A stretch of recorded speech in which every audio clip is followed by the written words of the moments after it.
High বন্ধুরা, তোমরা সবাই কেমন আছো? আমার চ্যানেলে জানাই তোমাদের সকলকে অনেক অনেক স্বাগত। তো আজকে আমার মা একটু হাসপাতালে গিয়েছিল, মায়ের দাঁতে যন্ত্রণা হয়েছিল আর মাজায় কিছু প্রবলেম ছিল, এই জন্য সকাল সকালে চলে গিয়েছে। ভাত টাত কিচ্ছু রান্না করেনি আর আমাকে বলে গেছে রান্না করতে। এবার আমি ভাবলাম যে কি রান্না করব, এই গরমে মশলাপাতি খেলে তো পেট খারাপ করবে, তাই জন্য আমি হাঁড়িতে চাল আর ডাল বসিয়ে দিচ্ছি। এখানে একটু ভেন্ডি ধুয়ে নিলাম, কারণ আমার মা ভেন্ডি সিদ্ধ খুব পছন্দ করে, আর লঙ্কা না দিলে তো হয় না। কিছু লঙ্কা ডালের মধ্যে দেবো, তাই এগুলো চিড়ে রেখে দিয়েছি, আর কিছু লঙ্কা ভাতের মধ্যে সিদ্ধ দেব। ডালটা বসিয়ে দিয়েছিলাম অনেকক্ষণ, ডাল সিদ্ধ হয়ে গেছে, এর মধ্যে আমি লঙ্কাটা দিয়ে দিচ্ছি। তো এই রকম করে আমি রান্না করি। তোমরা কি বাড়িতে থাকলে এরকম রান্না করো? আমি মাঝে মাঝে করি, এবার না বলে গেলে কি করব সেটাই ভেবে পাই না, তবে যেটা বলে যায় সেটা করি।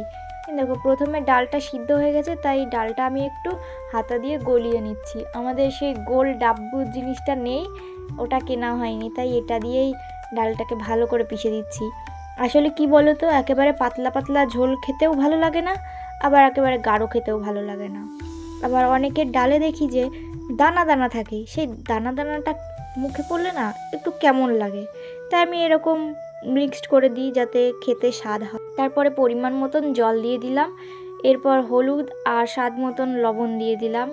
এইভাবে আমি রান্না করি। আর আজকের রান্নাটা একটু অন্য রকম, কারণ ডালের মধ্যে অনেকে অনেক রকম কিছু দেয়, আমি কিন্তু আজকে সাদামাটা ডাল রান্না করছি, একেবারে সবজি টবজি এসব কিছু দিচ্ছি না, তবে আজকে ফোড়নটা আমি অন্য রকম দেবো, দেখতে থাকো। তো বাইরে ছাগল টাগল চেঁচামেচি করছিল, ওদেরকেও কিছু খেতে দিলাম। তারপর এসে দেখি ডাল অনেকটা হয়েই গেছে, তাই জন্য আমি পেঁয়াজটা ভেজে নিলাম। পেঁয়াজ আর রাঁধুনি ফোড়ন দিয়ে রান্না করব, কারণ রাঁধুনির গন্ধটা না খুব ভালো লাগে। তোমরা একবার এরকম রাঁধুনি ফোড়ন দিয়ে খাবে, দেখবে অনেক স্বাদ লাগবে। এই মুখের মধ্যে যখন রাঁধুনির গন্ধটা যায় না, ওফ, দারুণ লাগে, দারুণ। তাই আমি রাঁধুনি ফোড়ন আর পেঁয়াজ দিয়েই রান্না করলাম। শুকনো লঙ্কা দিলেও ভালো লাগে, তবে আজকে শুকনো লঙ্কাটা দিইনি, প্রচুর গরম পড়েছে। এই গরমে যদি শুকনো লঙ্কা কেউ খায়, তার পেটের অবস্থা একেবারে খারাপ হয়ে যাবে। যাই হোক, এই কথা বলতে বলতে দেখো ডালটাও হয়ে গেল।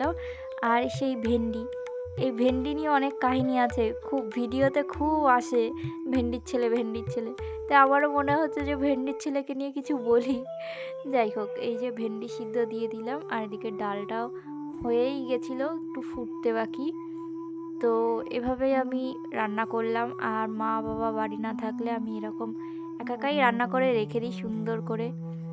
আর আমার ভিডিও তোমাদের কেমন লাগে অবশ্যই কমেন্টে জানিও, কিন্তু আমি তোমাদের কমেন্টের অপেক্ষায় থাকি, কিন্তু কেউই তো কমেন্ট করো না। আসলে ছোট ক্রিয়েটার তো, তাই জন্য কেউ পছন্দ করে না, ভিউজ কম হয়। যাই হোক, তোমরা সবাই ভালো থেকো, সুস্থ থেকো, আর এভাবেই আমার পাশে থেকো। যে কয়জনই আছো তাদেরকে অনেক অনেক ধন্যবাদ।